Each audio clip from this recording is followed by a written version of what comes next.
welcome to Doggy Style TV.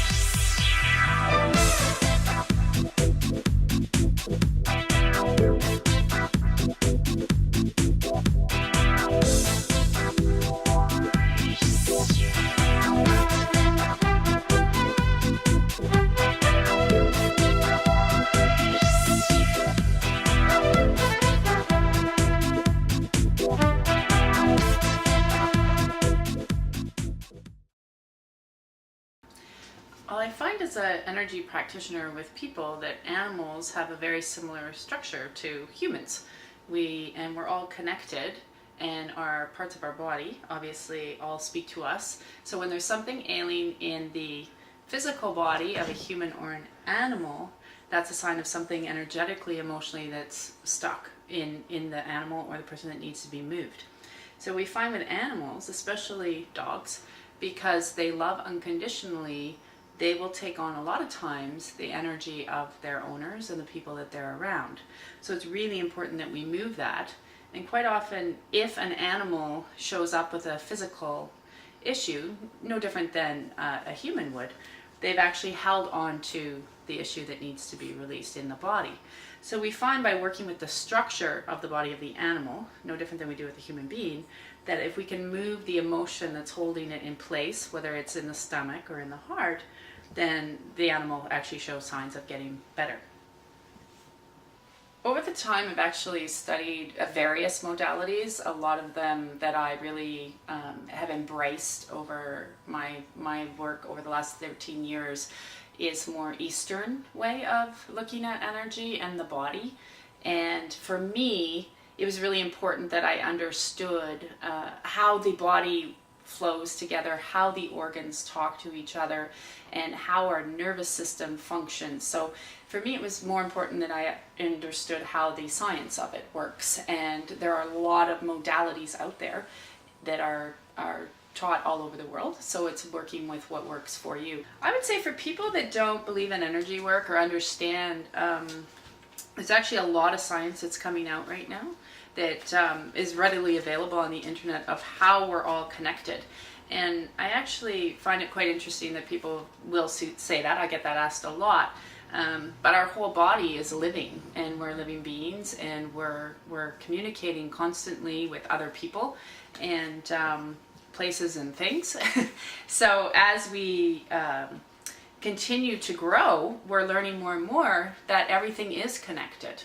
And there's a lot more science that actually backs that up, no matter who you like to follow, of how our body carries cellular memories or emotional beliefs and collective consciousness. And our dogs and our animals, they love unconditionally. And we all know that.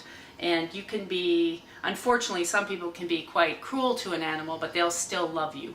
And unlike humans, the animals don't hold judgments and grudges and angers, so they continue to love, and that's also been proven by many different scientists. So I always encourage people to do research and homework because there's so much available. So depending on who you believe in and who you follow, and you can get the backing for that. So I also like to stress that when I work with animals or I work with people, I work a lot by actually getting in tune with their physical body, because to me that tells us what is actually they're holding on to, or what's causing a cyst, or what's causing something within their ear infections or digestive problems, why they're not eating properly. So for an example, I had a dog, a Wheaton, that wasn't eating food properly, was losing a lot of weight, and the owners were going through a very stressful time in their home. They were going for a divorce. And once we cleaned out the dog and actually started to explain to her what to do with the food and how to disconnect the emotions, the dog actually started to gain weight again. And although people couldn't explain it, and some of them thought that was a rare event, but it's very true. The dog was holding on to all the upset that was going on into the home. So when our animals are subject to issues that are going on in our life, they will love and they'll take it on. And so it's really important that we clean out our animals. But as human beings, it's the same thing. So it's energy. We're all connected. Everything in the life is connected, and there are no accidents. Primarily I work with cats and dogs. So I have cats of my own, and we have these wonderful little puppies here today too. And I typically, that's what most people have, is cats and dogs. I have had the odd person that have birds or ferrets, and I just tell them how to energetically clean them to make sure that they're functioning all right in the home, but primarily cats and dogs. So we're going to actually show you a little tool on how you can clean out your animal at home energetically. There are lots of different ways to do it, so this is the way that I like to do it, and I'm get a lot of great results with my animals. So typically I like to work through the entire nerve system of the animal, and it runs from just on the top of their head, just above their eyes. So the intention is to grab any of the energy that may have been stuck from the day. They could have picked it up from people if they were out on a walk, and they might have gone to the groomers, or just various places they've been through the day. So we grab the energy from the top of the dog's head, we run it all the way, and we pull our hand all the way down the spine. Always grab it out the tail and sort of throw it away. So the intention while you're grabbing and rubbing through your dog or your cat, we'll show you how to do it with a cat, is to run it through the spine, pull the energy, and actually throw it out the tail. It's just a very simple way of energetically cleaning your animal at the end of each day, which quite often we're petting our animals anyways, so it's a pretty easy tool to remember. And I typically like to do it at least 5 to 10 times on any animal, and you'll notice that they'll actually start to calm down, especially if you have a very hyper dog or a hyper cat.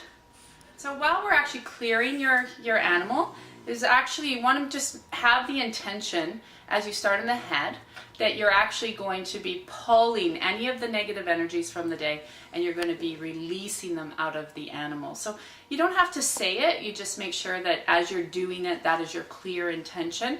And because your dogs or your cats are very energetically sensitive, they're natural mediums, they'll pick up exactly what you're asking them to do as well. Yes, Ollie, clean you out. Good boy. Oh, he feels good. He's happy. He's happier already. He's like, wow. Ollie, good boy. Look at you.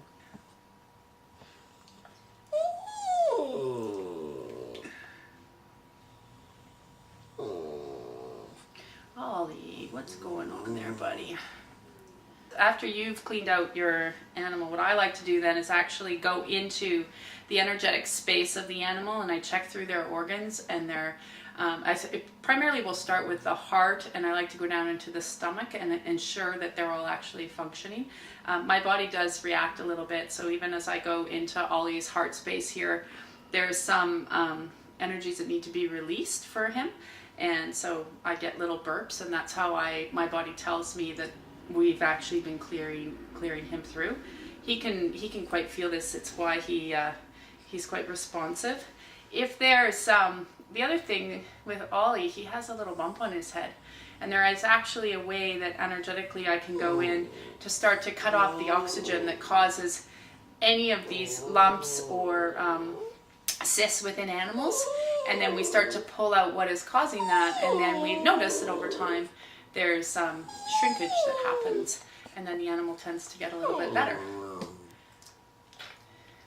Just disconnect some of the energies here that are connected there.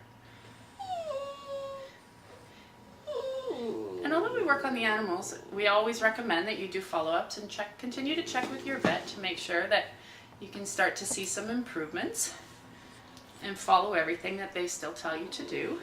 So it enhances the life and the longevity of your cat or your dog.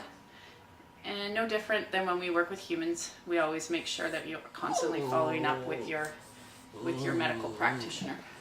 He actually feels really good. So for me, when I touch an animal, I feel, or I work with a human, I feel it in my physical body. So that's how I know where to go on the animal that I'm working with.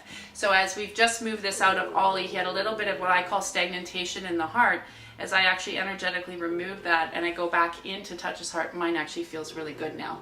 So I'll feel it within myself, and that's how I'm told exactly where I need to go within the animal.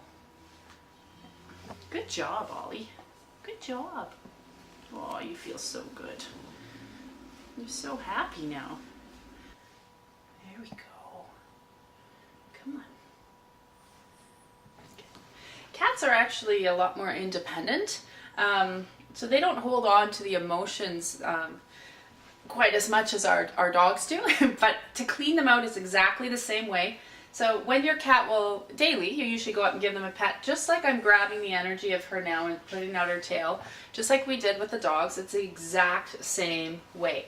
You'll find she has a little bit of anxiety going on right now. It's why she's having a hard time staying still. And we can slowly start to pull that out of her. And the more that she actually allows us to help calm that down, then eventually she will start to settle down. So it's just, again, it's going from their head with the intention of pulling it all the way out of the tail. Come here, sweetie. And all the way back. So I one time heard a doctor say that deals with pets, that cats have this wonderful ability to take on the energy and go spit it out the window, and dogs sometimes will hang on to it because they love so much. So, but it's really quite interesting. If you look at animals, cats are more independent than dogs. So it's just like this. You can see how she's allowing me to pull this out, and you can also see where she's been losing some of her hair, which again, that's usually a lot to do with anxiety, and over a little bit of time, she's getting upset now. She'd like to go lie down. That will start to change and settle out the more that you continue to work with her. Hi, Frida. She leaves. She's lovely. I always remind my children every day to do a sweep of their pets, just to make sure that they're not holding on to anything, because I do work with a lot of people. Cats and dogs are mediums, so they will see everything that's coming in from the other clients as well. So it's really important, if you have a lot of people in the environment of your dog or your cat, that you just do a simple cleaning sweep of them every day. That's all it has to take, and that'll actually help your pet react better to the environment that they're in, and keep them in a little bit of a healthier state as well. Yeah. Some of the observations that I've noticed with animals that I've been privileged to work on is if they've had eating problems, disorders, and they're not being able to absorb their food, it actually gets better. Ear infections, we've actually worked through what they've, if they've had chronic ear infections, we've seen them go away. Cysts is a big one, actually. We'll find that a lot of times the dogs will get the cysts on the side of their bellies, and just by working through them and removing them out, that it actually goes down quite quickly. We've noticed that as well. And actually eyesight as well. That's a newer one for me, but I've noticed that working on some of the dogs as they get older, their eyesight, even though it may have been deteriorated, once we start working on them, it doesn't continue to deteriorate, and sometimes it gets even a little bit better. So, and the feedback comes back from the owners, and then sometimes also from their vets as well, once they've gone for checkups, and the vet has been pleasantly surprised, saying that they're noticing that their animal is actually getting better. So it's wonderful to see, because we all love our animals so much, and they love us so much. So it's really important. It's a preventative medicine, I call it, and a preventative way that, although we do many things for our animals, anything we can do to enhance their lifespan, I think, is positive. I know with my cats, they're well into their 20s now, and that's a long time. Some cats will live up to 25 or longer, but it's rare.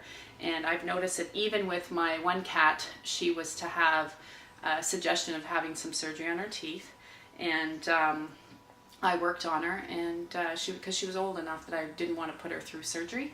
I thought that might be a little bit harmful for her, which was my choice, and she actually got better, and her teeth got a little bit better, and so she didn't have to go through surgery.